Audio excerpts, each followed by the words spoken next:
आज बात करेंगे हम ओम पर्वत के बारे में। चमत्कारी बर्फ। ओम पर्वत के पीछे के रोचक तथ्य। यह हिमालय की एक चोटी है जो पवित्र हिंदू प्रतीक ओम से मिलती जुलती है। इस दिव्य गंतव्य की यात्रा कैसे करें और इस अद्भुत साहसिक कार्य से क्या उम्मीद करें। ओम पर्वत हिमालय में एक पर्वत है जिस पर प्राकृतिक बर्फ की संरचना हिंदू प्रतीक ओम से मिलती जुलती है। इसे भारत के सबसे पवित्र और रहस्यमय स्थानों में से एक माना जाता है।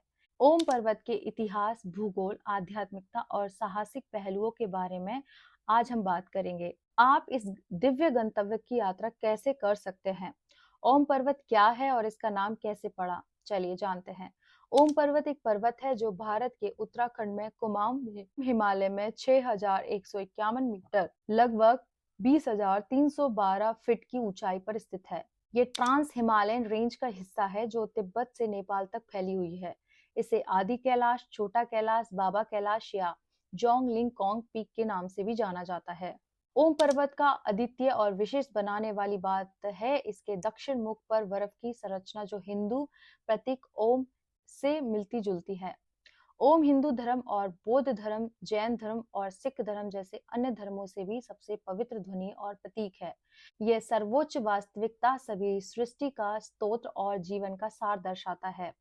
ओम पर्वत पर बर्फ की संरचना तभी दिखाई देती है जब सूर्य की किरणें एक निश्चित कोण और समय पर उस पर पड़ती है। ऐसा माना जाता है कि बर्फ की संरचना मौसम और चंद्रमा के चरणों के अनुसार अपना आकार और साकार बदलती है।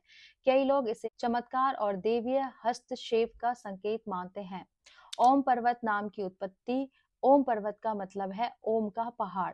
इसे सर्व ऑफ इंडिया ने 2006 में इसके अस्तित्व और स्थान की पुष्टि करने के बाद दिया था। इससे पहले इस पर्वत को अलग अलग लोगों ने अलग अलग नामों से जाना था। जिन्होंने इसे खोजा, इसे देखा था। ओम पर्वत का पहला उल्लेख 1931 में फ्रैंक स्माइथ नामक एक ब्रिटिश खोजकर्ता द्वारा दिया गया था। उन्होंने इसे पास की एक झील के नाम पर जोंगलिंग कोंग पीक नाम। उन्होंने इसके दक्षिणी भाग पर बर्फ की संरचना भी देखी लेकिन इसे ओम नहीं पहचाना। ओम पर्वत का एक अलग उल्लेख 1962 में नैन सिंह रावत नामक एक भारतीय खोजकर्ता ने किया था। उन्होंने इसे बाबा कैलाश नाम दिया क्योंकि स्थानीय कहानियों के अनुसार यह बाबा एक प्राचीन ऋषि का निवास स्थान था। उन्होंने इसके दक्षिण मुख पर बर्फ की संरचना भी देखी लेकिन इसे ओम से नहीं जोड़ा। ओम पर्वत की संरचना की ओम के रूप में पहचानने वाले पहले व्यक्ति 1986 में भाई मर्दाना नामक एक भारतीय तीर्थयात्री थे। उन्होंने इसे एक अन्य स्थानीय कहानी के बाद आदि कैलाश कहा, जिसमें कहा था कि तिब्बत में कैलाश पर्वत पर जाने से पहले ये भगवान शिव का मूल निवास था। उन्होंने ये भी दावा किया कि उन्होंने पहाड़ से एक आवाज सुनी थी जिसे कहा गया था ओम नमः शिवाय, जिसका अर्थ है मैं भगवान शिव को नमन करता हूँ। तब से कई लोग ओम पर्वत पर आते हैं और इसे अलग अलग नामों से पुकारते हैं, जैसे छोटा कैलाश जिसका अर्थ है छोटा कैलाश, या बस ओम पर। 2006 में सर्व ऑफ इंडिया द्वारा आधिकारिक रूप से अपनाए जाने के बाद ओम पर्वत का नाम लोकप्रिय हो गया। ओम पर्वत कहाँ स्थित है और वहां कैसे पहुंचे? भारत के उत्तराखंड के पिथौरागढ़ जिले में भारत नेपाल चीन के बीच के चौराहे के पास स्थित है।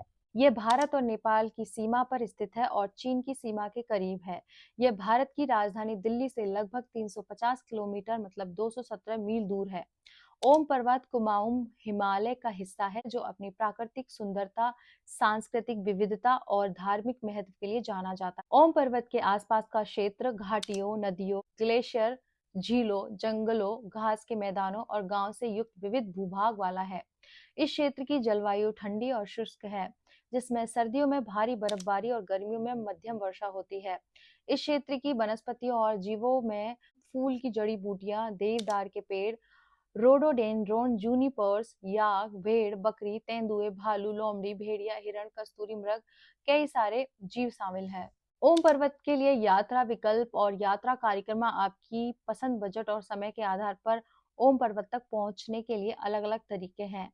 आप सड़क, रेल, हवाई या ट्रैकिंग द्वारा यात्रा करना चुन सकते हैं। दिल्ली से काठगोदाम तक रेलगाड़ी से यात्रा लगभग 6 घंटे और फिर सड़क मार्ग से अल्मोड़ा लगभग 3 घंटे।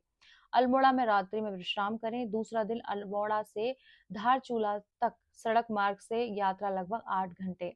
धारचूला में रात्रि विश्राम। तीसरे दिन धारचूला से मंगती तक सड़क मार्ग यात्रा लगभग 1 घंटा और फिर तवा घाट तक ट्रैकिंग लगभग 3 घंटा।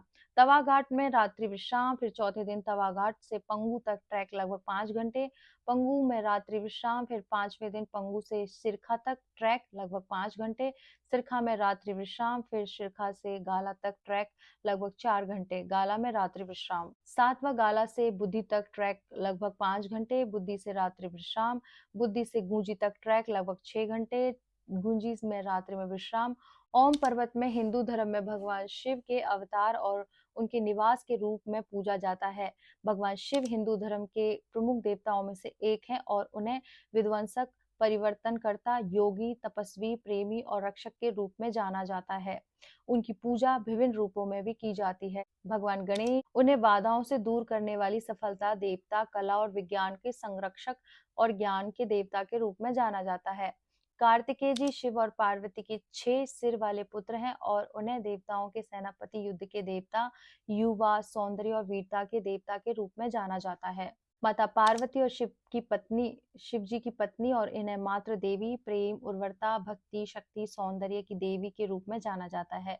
नंदी जो शिव के वाहन, द्वारपाल के रूप में कार्य करते हैं और शक्ति, निष्ठा और भक्ति के प्रतीक के रूप में जाना जाता है। ओम पर्वत पर भक्तों द्वारा किए जाने वाले अनुष्ठान, समारोह और त्योहार में शामिल हैं। ओम पर्वत यात्रा की तीर्थ यात्रा जो हर साल हजारों लोग द्वारा की जाती है। यह यात्रा धारचूला से शुरू होती है और कैलाश मानसरोवर यात्रा प्राचीन मार्ग का अनुसरण करती है। इस यात्रा में ऊंचे पहाड़ों से होते हुए नदियां, ग्लेशियर और दर्रों को पार करते हुए और रास्ते में पवित्र स्थानों के दर्शन करना शामिल है। इस यात्रा को आस्था, धीरज और भक्ति की परीक्षा माना जाता है।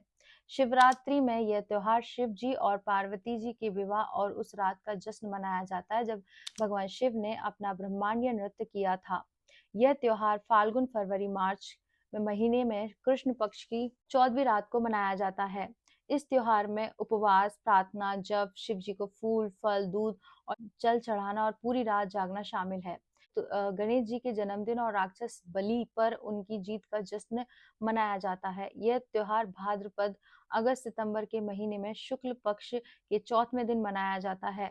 इस त्योहार में गणेश जी की मिट्टी की मूर्तियां स्थापित की जाती हैं। उन्हें मिठाई, फल, फूल, धूप बत्ती की जाती है और 10 दिनों के बाद मूर्तियों को पानी में विसर्जित कर दिया जाता है। कार्तिक पूर्णिमा कार्तिकेय जी का जन्म और उनके द्वारा राक्षस तारकासुर का वध करने के उपलक्ष्य में मनाए जाने वाला त्योहार है। यह त्योहार कार्तिक, अक्टूबर, नवंबर महीने की पूर्णिमा के दिन मनाया जाता है। इस त्योहार में पवित्र नदियां या झीलों में स्नान करना, दीप जलाना, गरीबों को भोजन और कपड़े देना, फूलों, फलों और दूध से कार्तिकेय जी की पूजा करना, ओम पर्वत से जुड़ी कुछ लोकप्रिय आदि कैलाश पर रावण की तपस्या और शिव के वरदान की कहानी। इस कथा के अनुसार लंका के राजा और शिव के महान भक्त रावण ने भगवान शिव को प्रसन्न करने और उनका वरदान प्राप्त करने के लिए आदि कैलाश पर कठोर तपस्या की। उसने एक एक करके अपने 10 सिर काट दिए और उन्हें भगवान शिव को बलि के रूप में अर्पित कर दिया। भगवान शिव उसकी भक्ति से प्रसन्न हुए और उसकी सिर वापस कर दिए। यह वरदान भी दिया कि उसे कोई देवता या राक्षस नहीं मार सकेगा। रावण ने अपने आशीर्वाद के प्रतीक के रूप में भगवान शिव का लिंग मांगा और अपने साथ लंका ले जाने की जिद की। हालांकि देवताओं ने उसे त्रिलोकीनाथ नामक स्थान पर जमीन पर रखने के लिए छल किया। लिंगम वहीं स्थिर हो गया और कोई भी इसे हिला नहीं सका। रावण को अपनी गलती का एहसास हुआ और इस स्थान को हमेशा बर्फ से ढका रहने का श्राप दे दिया। यह स्थान अब आदि कैलाश या बाबा कैलाश के नाम से जाना जाता है। छोटा कैलाश में गणेश जी के जन्म और हाथी के सिर की कहानी है। पुरानी कथाओं के अनुसार भगवान शिव की पत्नी पार्वती ने अपने शरीर की गंदगी से एक का निर्माण किया। स्नान करते समय अपनी गुफा के प्रवेश द्वार की रखवाली करने के लिए कहा। भगवान शिव अपने ध्यान से लौटे और गुफा में प्रवेश करने की कोशिश की, लेकिन गणेश जी ने उन्हें रोक दिया क्योंकि वह उन्हें नहीं पहचान पाए थे। भगवान शिव क्रोधित हो गए और उन्होंने अपने त्रिशूल से गणेश जी का सिर काट दिया। पार्वती माँ गुफा से बाहर आई और उन्होंने देखा कि क्या हुआ था। वह दुखी थे और उन्होंने शिव जी से अपने बेटे के जीवन को बहाल करने के लिए मांग की। भगवान शिव जी सहमत हो गए गणेश जी का सिर नहीं ढूंढ पाए। फिर उन्होंने अपने अनुयायी से कहा कि वह उनके लिए किसी भी प्राणी का सिर लाए जो उन्हें मिल सके। वह उन्हें एक हाथी का सिर लाकर दे जो एक छोटा कैलाश नामक झील के पास पड़ा था। भगवान शिव ने हाथी के सिर को गणेश जी के शरीर पर रखा और उन्हें पुनर्जीवित कर दिया। उन्होंने उनका नाम गणेश जी रखा और उन्होंने अपना पुत्र और सभी प्राणियों को स्वामी घोषित कर दिया। इस झील को अब छोटा कैलाश या गणेश कैलाश के नाम से भी जाना जाता है। तारकासुर के साथ कार्तिकेय जी का युद्ध और जोंगलिंग कॉन्ग झील पर उनकी वापसी की कहानी। कई कथाओं के अनुसार भगवान शिव और माता पार्वती के पुत्र कार्तिक जी का जन्म तारकासुर को मारने के लिए हुआ था, जो एक शक्तिशाली राक्षस था जिसने ब्रह्मा से वरदान प्राप्त किया कि वह केवल भगवान शिव के पुत्र द्वारा ही मारा जाएगा। कार्तिकेय जी ने तारकासुर के खिलाफ देवताओं की एक सेना का नेतृत्व किया और उसके साथ भीषण युद्ध किया। उन्होंने अंत में उसे बैल या शक्ति नामक अपने भाले से मार डाला। हालांकि इस प्रक्रिया में ये घायल हो गए और खुद को ठीक करने के लिए जोंगलिंग कॉन्ग झील नामक झील में वापस जाने का फैसला किया। उन्होंने अपनी जीत के संकेत के रूप में झील में अपना भाला भी छोड़ दिया। झील को अब जोंगलिंग कॉन्ग झील या कार्तिकेय झील के रूप में जाना जाता है। इसमें एक सिर तैरता हुआ द्वीप है जिस पर एक शिवलिंगम है जिसे कार्तिकेय का भाला कहा जाता है। नाभि ढोंग में नंदी जी के पत्थर के बैल में बदलने की कहानी है। इस कथा के अनुसार शिव जी के वाहन और द्वारपाल के रूप में सेवा करने वाले नंदी जी को एक बार दुर्वासा नामक ऋषि ने शिव से मिलने की अनुमति न देने के लिए शाप दे दिया था। शाप ने नंदी जी को बैल में बदल दिया। भगवान शिव इस बात से दुखी हुए और उन्होंने हर साल शिवरात्रि के दिन नंदी जी के दर्शन करने का फैसला किया। उन्होंने नंदी जी को यह भी आशीर्वाद दिया कि जो कोई भी उन्हें उनके पत्थर के रूप में देखेगा वह सभी पापों से मुक्त हो और मोक्ष प्राप्त करेगा। यह स्थान अब नावी धाम या नंदी कुंड के नाम से जाना जाता है। शिव जी के नृत्य और काला पानी में गौरी कुंड के निर्माण की कहानी। पौराणिक कथाओं के अनुसार शिव जी ने एक बार अपनी खुशी और शक्ति को व्यक्त करने के लिए काला पानी नामक स्थान पर तांडव नामक अपना लौकिक नृत्य किया। उनका नृत्य इतना तीव्र और जोरदार था कि इससे धरती हिल गई और पहाड़ टूट गए। उन्होंने अपने उलझे हुए बालों से निकले पसीने से एक गर्म झरना भी बनाया। उन्होंने अपनी पत्नी माँ पार्वती के नाम पर इस झरने का नाम गौरी कुंड रखा, जिन्हें गौरी के नाम से भी जाना जाता है। उन्होंने पार्वती जी को भी अपने नृत्य में शामिल होने के लिए आमंत्रित किया और अपनी उपस्थिति से इस स्थान को आशीर्वाद दिया। यह स्थान अब काला पानी या काली स्थल के नाम से जाना जाता है। ओम पर्वत के आसपास क्या आकर्षण गतिविधियां हैं? ओम पर्वत न केवल अपने आप में एक गंतव्य है बल्कि हिमालय में कई अन्य दर्शनीय स्थलों का प्रवेश द्वार भी है। ओम पर्वत के पास घूमने लायक कुछ जगह है। तिब्बत में कैलाश पर्वत जैसा दिखने वाला एक पर्वत और माना जाता है कि यह भगवान शिव का मूल निवास स्थान है। यह ओम पर्वत जैसा लगभग 15 किलोमीटर 9 मील की दूरी पर स्थित है और इसकी ऊंचाई 6,151 मीटर लगभग 20,312 फीट है। इसके शिखर पर शिव जी और मां पार्वती को समर्पित एक मंदिर है और इसकी तल पर पार्वती सरोवर नामक एक झील है। इसे बाबा कैलाश या शिव कैलाश के नाम से जाना जाता है। छोटा कैलाश एक ऐसा पर्वत जिसे भगवान गणेश का जन्म स्थान माना जाता है। इसमें उनके हाथी के सिर जैसी चट्टान की संरचना है। यह ओम पर्वत से लगभग 12 किलोमीटर दूर 7 मील की दूरी पर स्थित है और इसकी ऊंचाई 6,050 मीटर लगभग 19,849 फीट है। इसके शिखर पर गणेश जी को समर्पित एक मंदिर है और इसके तल पर गणेश सरोवर नामक एक झील है। इसे गणेश कैलाश या लंबा पर्वत के नाम से भी जाना जाता है। जोंगलिंग कॉन्ग झील एक हिमनद झील जिसे भगवान कार्तिकेय का विश्राम स्थल माना जाता है और इसमें एक तैरता हुआ द्वीप है जिस पर एक शिवलिंग है। यह ओम पर्वत से लगभग 4 किलोमीटर 2 मील की दूरी पर स्थित है और इसकी ऊंचाई 4,800 मीटर लगभग 15,748 फीट है। इसके किनारे पर कार्तिकेय को समर्पित एक मंदिर है और इसके तल पर कार्तिकेय सरोवर नामक एक झील है। इसे कार्तिकेय झील या जोंगलिंग कॉन्ग झील के नाम से भी जाना जाता है। नावी डोंग एक ऐसा गांव जिसमें एक पत्थर का वेल है जिसे भगवान शिव का वाहन और द्वारपाल भी नंदी माना जाता है। यह ओम पर्वत से लगभग 18 किलोमीटर लगभग 11 मील की दूरी पर स्थित है और इसकी ऊंचाई 3,800 मीटर लगभग 12,467 फीट है। इसके किनारे पर नंदी जी को समर्पित एक मंदिर है और एक व्यू पॉइंट है जहां से ओम पर्वत और इसके बर्फ के निर्माण का मनोरम दृश्य दिखाई देता है। इसे नंदी कुंड या नंदा देवी कुंड के नाम से भी जाना जाता है। काला पानी एक ऐसा स्थान जहाँ काली नदी का उद्गम है और गौरीकुंड नामक एक गर्म झरना है जहाँ भगवान शिव ने अपने ब्रह्मांडीय नृत्य किया था।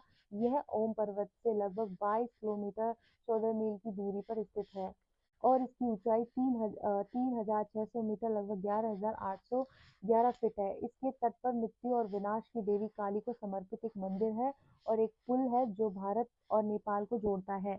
इसे काली स्थल या काली मंदिर के नाम से भी जाना जाता है।